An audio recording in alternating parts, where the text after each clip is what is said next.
जय श्री गणेश दोस्तों। हमारी आज की कहानी का नाम है इच्छा। कहानी अच्छी लगे तो प्लीज़ चैनल को सब्सक्राइब कर लीजिएगा। अब शुरू करते हैं कहानी। बेटा, तुझे 9 महीने मैंने अपनी कोख में रखा, क्या इसी दिन के लिए कि ये तेरी पत्नी मुझे ये सब सुनाए।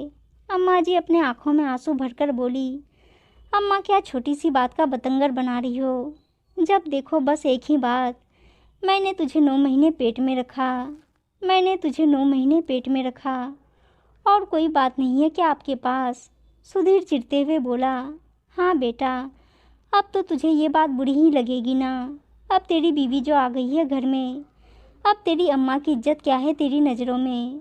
उसे तो क्या ही बोलेगा, अपनी अम्मा को ही सुनाएगा। अम्मा सुनाते हुए बोली, अम्मा ऐसा क्या हो गया जो बतंगड़ बना रही हो। साक्षी ने सिर्फ आपसे बाजार जाने के लिए पूछा था, आपको मना करना था तो शांतिपूर्वक मना कर देती, उसके माँ बाप तक पहुँचने की क्या ज़रूरत थी। सुधीर ने कहा, वाह बेटा वाह, मतलब तेरी बीवी ने तुझे बता भी दिया कि क्या बात हुई थी। देखा, यही लक्षण होते हैं सिखाने वालों के, और तू उसकी बातों में आकर मुझसे लड़ने को भी तैयार हो गया। बहुत अच्छे से दूध का कर्ज चुका रहा है बेटा, इसीलिए 9 महीने तुझे पेट में रखकर दुख सहे थे मैंने, ताकि तू बड़ा होकर मुझे ये बातें सुनाए। अम्मा फिर अपना राग अलापने लगी। आखिर अम्मा के शुरू होते ही सुधीर ने अपने कान पकड़ लिए। अम्मा माफ़ करो मुझे, गलती हो गई मुझसे जो मैं तुम्हें समझाने आ गया, और उठकर वहाँ से अपने कमरे में चला गया। हाँ, अब तो अम्मा का कोई मोल ही नहीं है। ये बुढ़िया यहाँ बैठकर दिन भर इनके घर की चौकीदारी करती है, और जरा सी इनकी बीवी को कुछ कह दो तो बीवी तो मुंह फुलाकर बैठ जाती है। ऊपर से महारानी मेरे बेटे को और भड़का देती है। यही दिन देखने के लिए जिंदा हूँ मैं। हे भगवान, सुधीर के बापू, अब तो मुझे भी अपने पास बुला लो, अब और नहीं सुनना मुझे। अम्मा ने अपने आंसू बहाने शुरू कर दिए। इधर सुधीर कमरे में पहुंचा तो साक्षी चुपचाप पलंग पर बैठकर कपड़े समेट रही थी। बाहर अम्मा के रोने धोने की आवाज़ साफ अंदर तक सुनाई दे रही थी, पर फिर भी वो चुप थी। उसे चुप देखकर सुधीर ने भी कुछ नहीं कहा। आखिर जानता था कि साक्षी की गलती ही नहीं है। अम्मा ये सब जानबूझकर करती है, क्योंकि उन्हें साक्षी बिल्कुल पसंद नहीं थी। बस फ़ोन निकाला और किसी से बात करने के लिए बाहर आ गया। सुधीर एक सरकारी कर्मचारी था।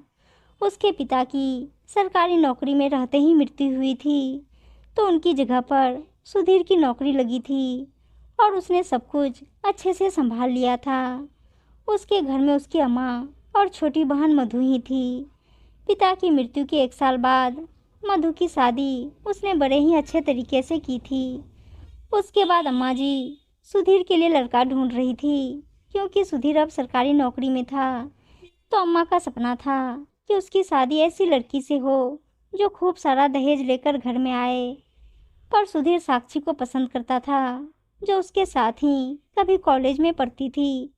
हालांकि अम्मा शादी के सख्त खिलाफ थी, पर फिर भी अम्मा के लाख मना करने पर भी सुधीर साक्षी को कोर्ट मैरिज करके घर ले आया। ये देखकर अम्मा ने अच्छा खासा हंगामा भी किया, पर जब सुधीर ने साक्षी के साथ अलग घर बसाने की जब बात कह दी, तो वो अपने आप ही शांत हो गई। कहीं बेटा ही घर से ना चला जाए। पर अम्मा इस बात को पचा नहीं पा रही थी, इसलिए आए दिन घर में किसी ना किसी बात को लेकर वो कलेश कर देती थी। पहले खुद साक्षी को कुछ ना कुछ उठपटांग सुना देती, बाद में साक्षी पलटकर कहती तो उसी की बात को पकड़ लेती, और फिर सुधीर को 10 बातें सुनाती, ये सोचकर कि वह साक्षी को डांटेगा। पर जब सुधीर अम्मा को ही समझाने की कोशिश करता, तो बस एक ही राग लेकर बैठ जाती, मैंने तुझे 9 महीने पेट में रखा था, क्या इसी दिन के लिए। आज भी वैसे कोई बात नहीं थी।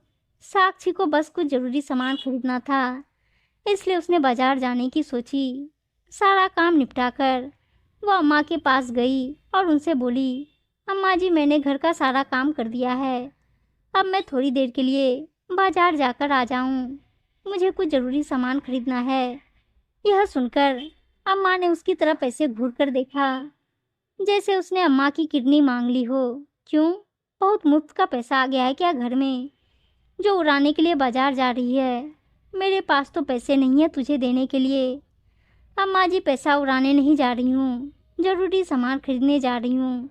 इतने पैसे हैं मेरे पास, वो तो मेरे बेटे की कमाई के पैसे हैं, उन्हीं को तो उड़ाने जा रही है। तेरे माँ बाप थोड़ी ना देकर गए थे तुझे यहाँ पैसे। अम्मा ताना मारते हुए बोली। अम्मा जी, मेरे माँ बाप क्यों पैसा देंगे? आपके घर में रहती हूँ, आपके घर का काम करती हूँ, तो मेरी ज़रूरत के सामान के पैसे भी आप ही लोग देंगे। साक्षी ने पलटकर कहा। बस यही बात अम्मा ने पकड़ ली और फिर इतनी बहस हो गई कि साक्षी बाजार भी नहीं गई, चुपचाप अपने कमरे में जाकर बैठ गई। इधर जब सुधीर घर आया तो अम्मा ने उससे भी बहस कर ली। खैर, थोड़ी देर बाद उनकी बेटी मधु घर पर आई।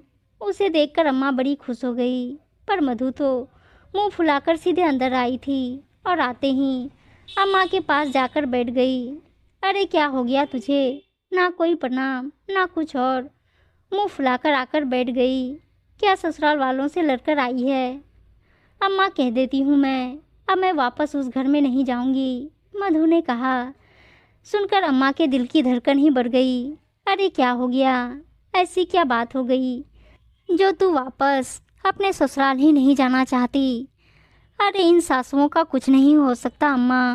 बेटों की शादी में तो खूब ठुमक ठुमक कर नाचती है सास, लेकिन जब बहू घर में आ जाती है तो उसे उंगलियों पर नचाती है। चाहती है कि बेटा हमेशा पल्लू से बंधा रहे और उसकी बीवी को हमेशा डांटता रहे, और अगर बेटा बीवी के पक्ष में बोल दे तो हे भगवान, क्या क्या राग अलापती है। मैंने तुझे 9 महीने पेट में रखा, तू दूध का कर्ज नहीं चुका रहा, अपने घर की शांति की तो ये लोग खुद ही दुश्मन बन जाती है। बताओ, ऐसे घर में बहुएं रहेगी क्या? ऐसे लोगों को तो अकेले रहना चाहिए। ये सब सुनकर तो एक बार अम्मा भी झेप गई। आखिर वो भी तो यही करती है। फिर धीरे से बोली, बेटा वो तो सास को ये लगता होगा कि कहीं बहू बेटे को लेकर के अलग ना हो जाए, अकेलेपन के डर से वैसा करती होगी। इसका मतलब ये नहीं कि तू ससुराल से यहाँ आ जाए। ये सुनकर मधु ने अम्मा की तरफ देखा और कहा, अच्छा अम्मा, तो तुम भी इसलिए ये सब करती हो? सुनकर अम्मा के चेहरे के भाव बदल गए। अम्मा, भगवान की कृपा से मेरे ससुराल में कोई समस्या नहीं है, समस्या मेरे मायके में है। देखो, तुम्हारे मन में दहेज की इच्छा थी, उसी इच्छा में तुम रोज कलेश कर रही हो। अरे इतनी ही दहेज की इच्छा है तो भाई पर विश्वास रखो, वो अपनी मेहनत के दम पर कमा लेगा। लेकिन आप जो ये घर की शांति भंग कर रही हो, ये गलत है। अरे ले देकर आप 3 लोग तो हो घर में, उसमें भी आपको शांति रास नहीं आ रही। सोच कर देखो एक बार, अगर भैया भाभी आपसे अलग हो गए तो आप अकेली रह लोगी क्या? और कैसी हरकतें कर रही हो अम्मा? आप बड़ी हो, आपको सब कुछ संभालना चाहिए। यहाँ हम छोटों को आकर आपको समझाना पड़ रहा है। मेरी सास को तो मैंने कहा ही नहीं, नहीं तो मेरी कितनी जगहसाई हो जाती।